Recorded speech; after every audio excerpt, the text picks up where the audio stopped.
Hi guys, today I'm going to run through 3 stretches that I do every day, and my hope isn't necessarily that you do the same 3 stretches as me, but I would like to encourage you to think about what your body needs and find stretches that are easy to do so that you can do them every day that help keep you mobile and loose. Let's get into it. Hi guys, I'm Chris, I'm an osteopath, and on this channel we use intentional living to lead to a healthier life. I've been on my own mobility journey over the years. 10 years ago I was horrifically inflexible, but then I discovered mobility, worked on it regularly, and now I really feel like I've regained control of my body. But like with any habit in life, I ebb and I flow, so sometimes I'm really into mobility work and I do loads, and then other times I'm not. So before I get into my 3 stretches that I do every day, I want to tell you the principle behind how I think about this. In order to do anything every day, you've got to set your bar ridiculously low. So I'd love to say I do 20 minutes of yoga every day, but I just don't. My life doesn't allow it. But once I put the kids to bed and I'm watching Netflix and I'm absolutely pooped, I do just about have enough energy to slide off the sofa and do 3 little wriggling movements. So that's what I'm going to go through today. So stretch number 1 is the deep squat.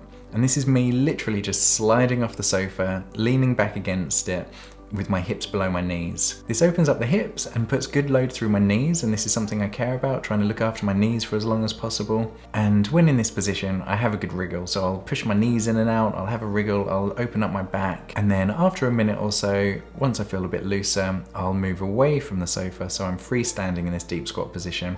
And depending on how I feel, I'll be there for either 20 seconds or even up to a few minutes.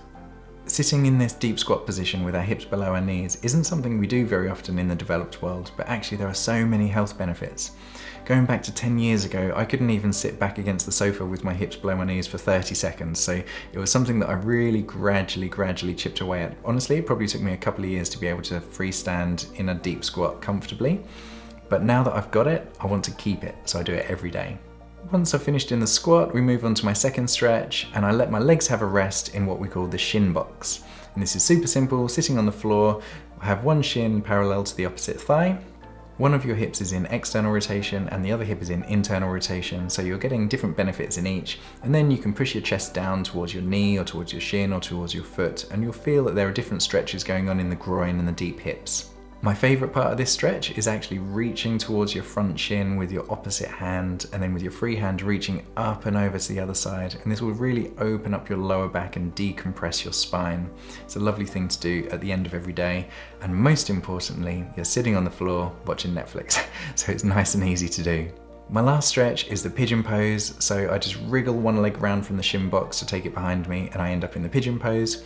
This is a stretch that for me, I've just discovered over the years really works, and I'm not necessarily saying it's the right one for you, but when I do the pigeon pose regularly, it frees up my lower back, frees up my hips, I have lower incidence of lower back pain, whereas if I get out the habit and I stop doing it, the incidence of lower back pain just starts to creep up a little bit. So for me, I just love it and I need it, but like I say, I'm not saying it's for everybody. When I'm in the pigeon pose, I like to have a good wriggle, so I move my chest around and then sway the hips side to side. I very rarely sit still in any stretches these days, and like I say, most importantly, I can do it just while watching telly, resting on the floor. So these 3 stretches are my baseline of movement every day. I've done them for such a long time now, I find them really easy to do. I'm literally watching Netflix while doing all of them. And once I've started, sometimes I feel the motivation to do more and I do other exercises, but often I don't.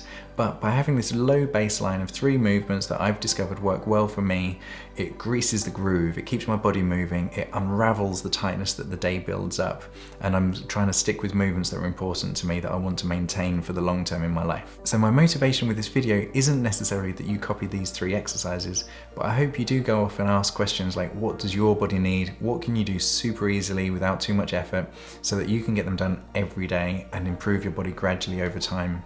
And also understand that once you've started this habit, your routine will evolve, your body will change, you'll find new exercises, so you don't have to pick these 3 movements forever, but start with a few movements, do them every day, and then your body will gradually thank you for it the more you do it over time. So as always, if you like this video, hit the little thumbs up below, and if you're new here, consider hitting subscribe. I make weekly videos about how to use intentional living to lead to a healthier life. And until next time, have a healthy week.